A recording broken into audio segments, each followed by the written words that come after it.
Big news. I roasted a turkey leg yesterday. Penny had them for sale with 30% off. So it was like €3 and something for around 2 kilos of flesh. Well, flesh and bone at least. Anyway, so I roasted it, maybe a little beyond beyond righteous roasting, because I was misreading the what do you call it? Well, thermometer that you push in, close to the joint or something, so that it reads the lowest temperature to assure that everything is done. And I was misreading it, thinking it wasn't yet done when it was. Nonetheless, with turkey dark meat, it doesn't matter a great deal. In fact, it's nice that it's well cooked. It even starts kind of coming apart in fibers or whatever, and made plenty of drippings, totally dry, of course, which I dissolved into a nearly 2 cups of water, making a broth, gravy-like broth, which I combined with 9 grams of gelatin pre-soaked in a 1/4 cup of water, cold water, by the way, and chopped off pieces and pieces and pieces, accumulating about a pound of flesh, mostly from the second joint, because mostly I ate the first joint. I ate most of the drumstick meat, but some of that may have gone into the next phase, which was, so to speak, preserving about a pound of cooked turkey leg flesh in gravy-flavored gelatin. I did add a little bit, I think a 1/4 teaspoon or so, of Brühe with flavor enhancers, a little bit of MSG or guano something, I don't know, whatever they put in there, Maggi, just to be on the safe side of having a good taste, and some black pepper and some of my parsley, sage, rosemary, and thyme without parsley,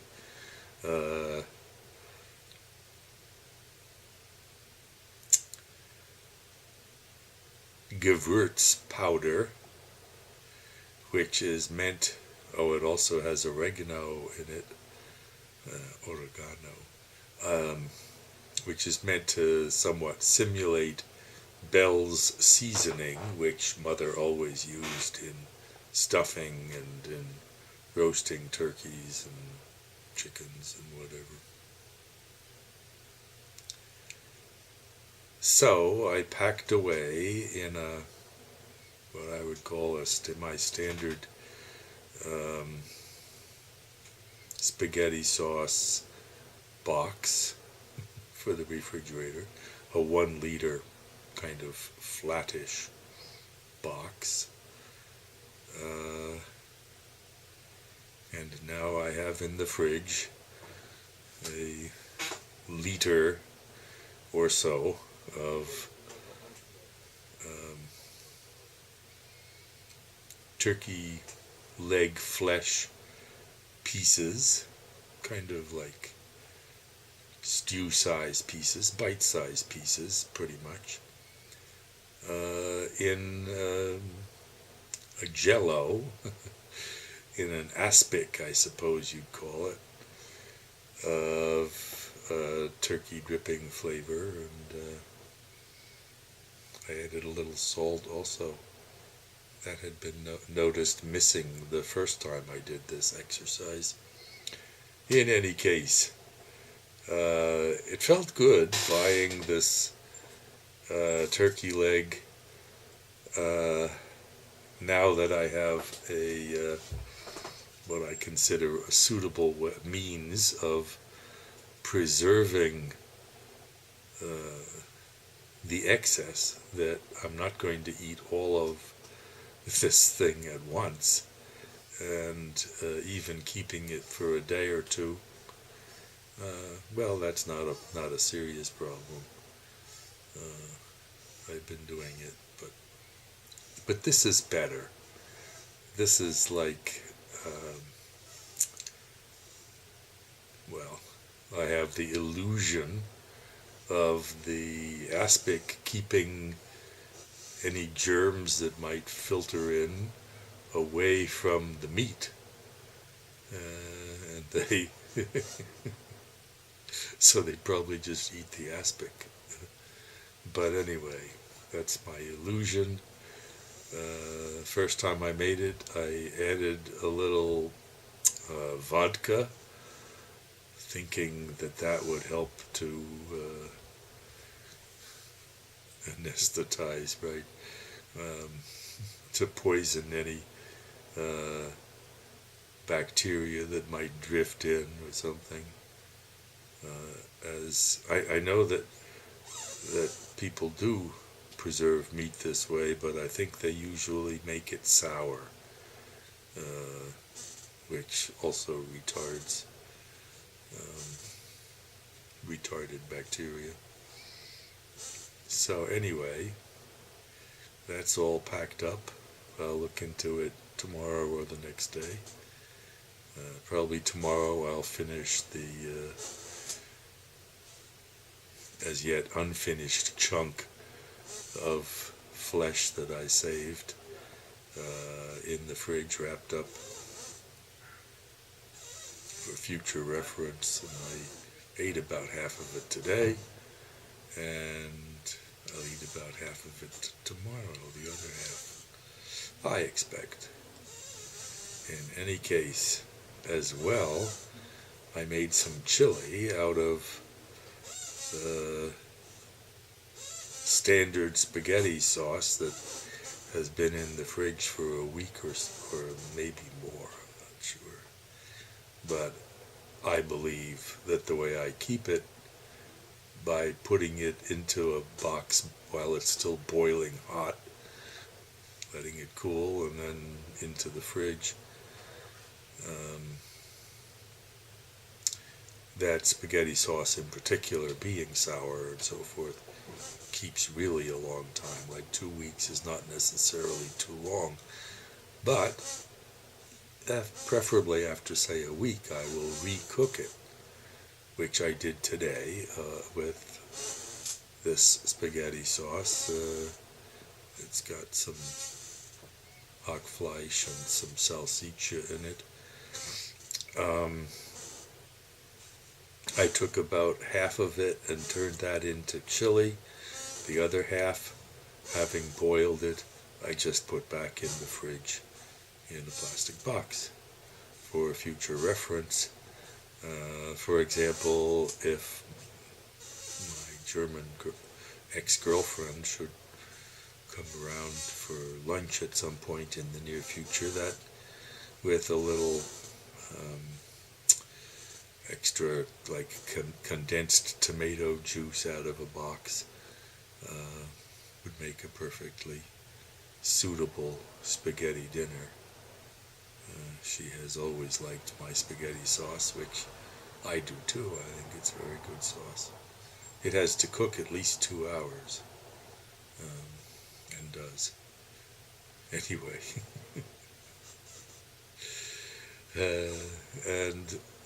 so I had some chili from part of that sauce, and whole can of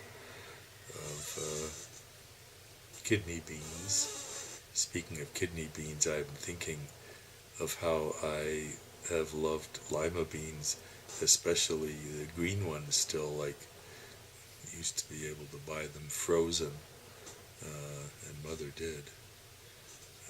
So it's something that's kind of a treat that I'll look for. I will look for frozen green lima beans. In any event, the chili was really too much for me. I made it added some black pepper and what do you call it? Cumin is the most crucial spice. That's what tells my sensory system that this is Mexican. And 3 or 4 chilies ground up in the mortar and pestle, dumped in the sauce, cooked for quite a while into the chili, cooked for quite a while with the beans, and after wiping the mortar with my finger to kind of sweep out as much chili as I could, like the kind of oily part left over, I then put a little chili liquid, mostly liquid, all liquid, chili into the mortar, stirred it around with the pestle, poured it back out, tasted it. It was very strong, so I did the kind of rinse out technique twice more with just a couple spoonfuls of chili liquid, rinsing the mortar and pestle,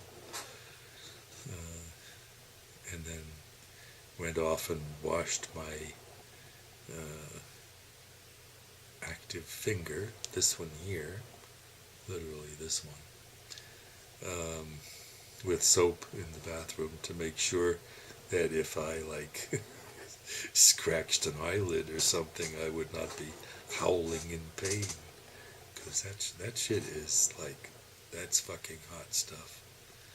So I had some chili, but my rice was not really cooked through. It was very crunchy in the middle.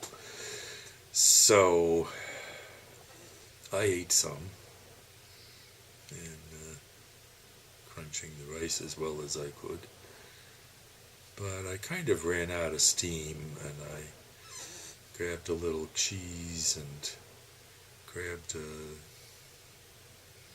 Laugenstange. It's like a bretzel, but straight. An untwisted, a not yet twisted bretzel.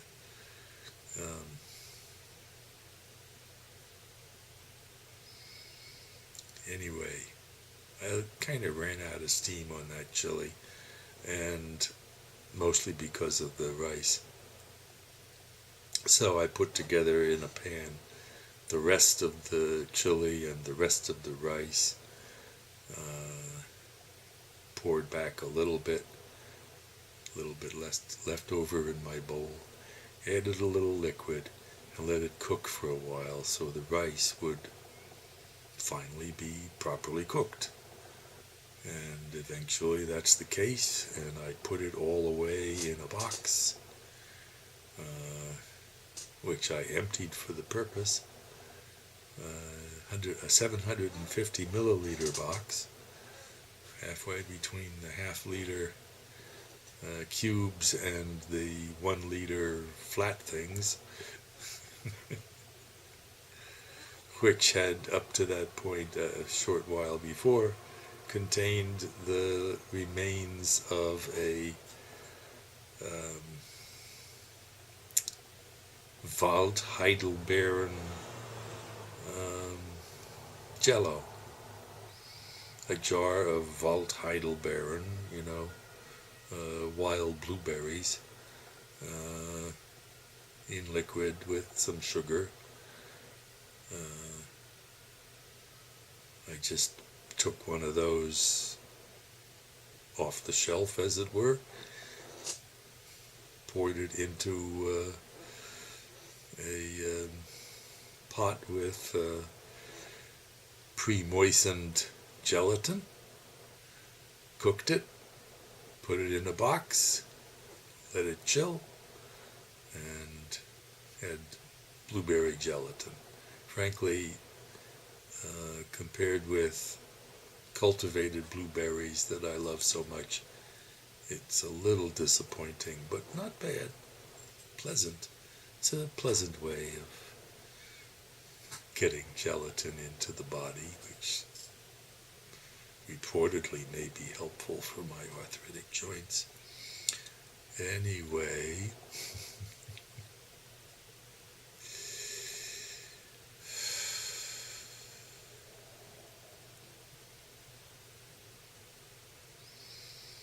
so there's plenty of chili, and there's still spaghetti sauce in case I have a demanding visitor. No, in case I have a visitor. I also have a steak that I can share if I have a visitor. So. Sayonara. Ooh, that hurts.